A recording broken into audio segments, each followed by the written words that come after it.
Hello viewers and welcome to another Rome Total War 2 multiplayer battle. Today we'll be taking a look at a battle in which I played as the Egyptians versus the Macedonians over here, or rather the Athens player, using quite a lot of these hoplites, I've got to say. So this video would just kind of show you guys the general premise for one of these hoplite armies and essentially how you can beat them. So I went into this battle thinking, I was going to test out a few things here.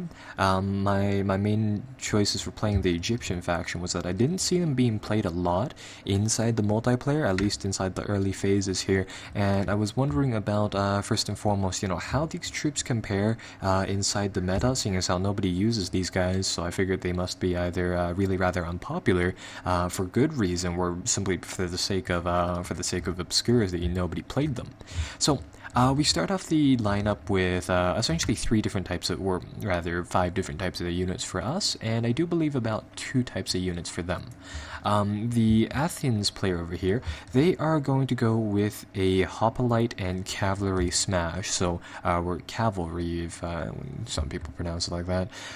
So anyhow, the general basis for this tactic, at least to my knowledge, is that what you want to do as the hoplite faction is that you want to use strong spear wielding people or pike wielding soldiers, and you want to exploit their high melee defense and high armor to really resist enemy bombardment for as much as you can to really stall them up like that.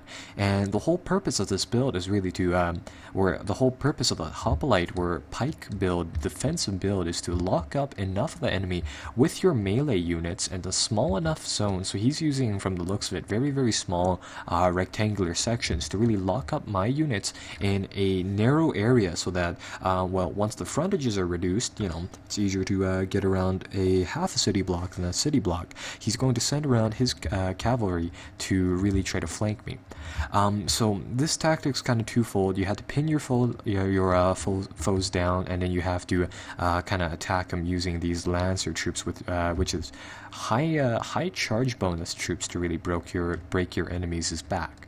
To speed things up, you can play a little bit of a mind game by bringing in a few of these archer people, which are really great for harassing your enemy, especially if they have a low armor build.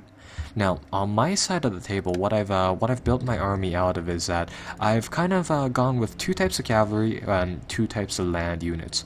I have in my center column here are the Galatean swordsmen, which are 500 some coins apiece, very average units with a melee attack of 40, charge of 28, so they're actually not that bad if you charge them in. But the main purpose of these guys are to really just pin down the enemy in a melee.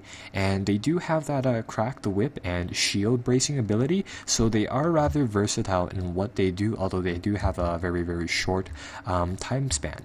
So the main build here that I'm running with was kind of a ad hoc build. It was really just meant to test things out, and I have my general on the front line. He commands a Royal Thorax swordsman cohort, which is comparable to the other swordsmen over here, with slight buffs to essentially all the stats and much higher morale. But the main troops that we want to keep in mind for the melee line here are these Royal Peltasts. These guys are fairly heavy guys. They say they are skirmishers, and it's like, oh, the game is going rather fast for some reason. But it says they are skirmishers when in reality the game lists them as heavy melee infantry with an attack value of 69, and not so much great charge, but definitely great melee defense too. So these guys are actually quite valuable inside battle. They're not necessarily too cheap, but they are fairly effective, and I do believe they also intimidate opponents, as well as raise your own troops' morale when they are near them, so that is very good. On the cavalry side of things, we have light cav.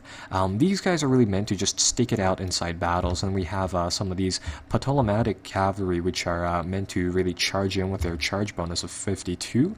Note that the light cavs' charge ability is only 18, melee is at 22. These guys are at 48, but these guys cost close to 1,000 apiece. So countering this guy's build, whenever I see Sparta, Athens, or Macedonia played, I instantaneously switch on the mentality of this guy is going to go for a hoplite build, and he's going to try to pike me down or spear me down, drawing me into it's their attack, or really just putting a really directional warfare onto us.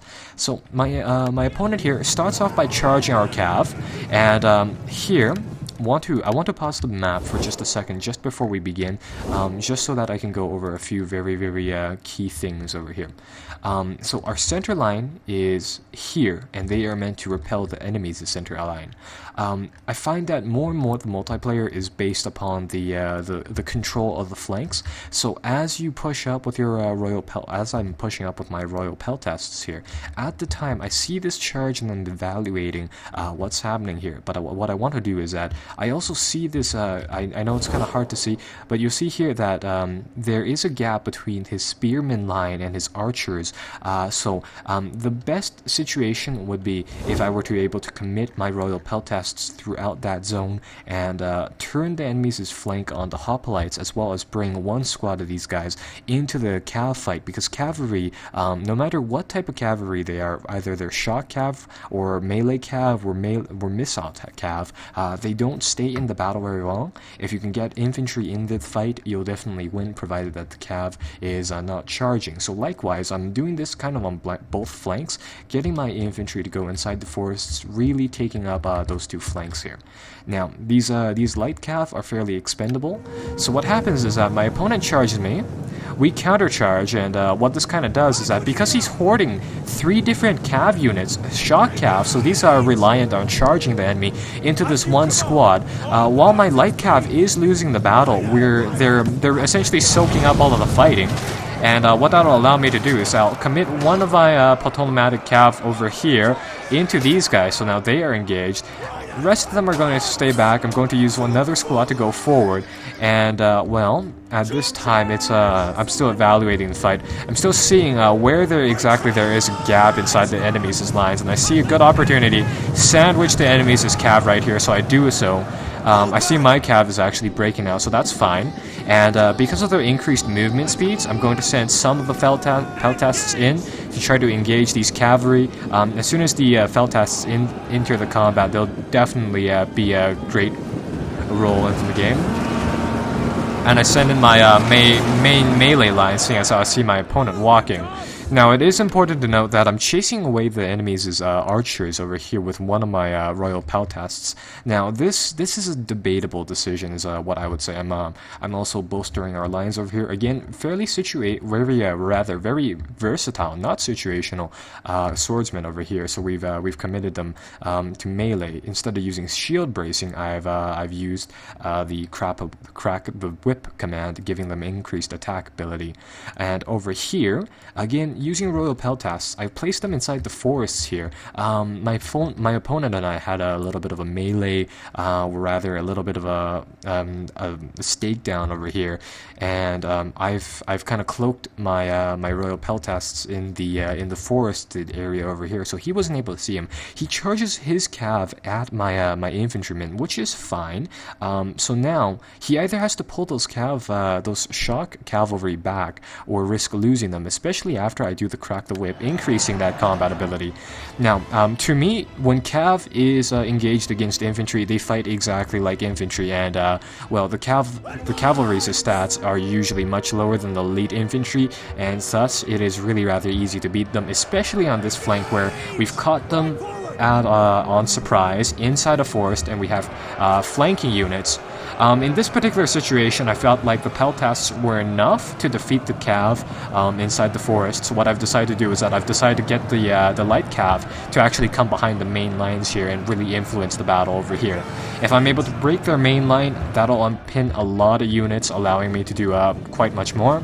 I see a small desynchronization from the real battle here on the sidelines here. Again, these battles are recreations using 2 AI opponents fighting each other. That's how the Creative Assembly's replay system works. So things may not go exactly as happened inside the multiplayer battles, which is rather strange. There have been actually cases where battles were won, but then they come out as losses in some of the replays. So over here, Our troops are fighting quite nicely. Fairly versatile Egyptian troops and good cavalry on the flanks managed to break the enemies here. And that's really the end of the battle. I mean, so evaluating that from a top-down perspective, I mean, we kept Phanlax in the forests, really pushing up heavily on the flanks. Those archery units, those missile units, despite being really strong in the campaign, don't seem to have the same effect in multiplayer. So if you do have better infantry, put them on your flanks and really drive them forward, because it will stop enemy charges half the time. Really nicely to just move up those Phanlax units. And that is well, that was pretty much the end of this battle. So I'll see you guys later on, where we take a look at some other multiplayer replays.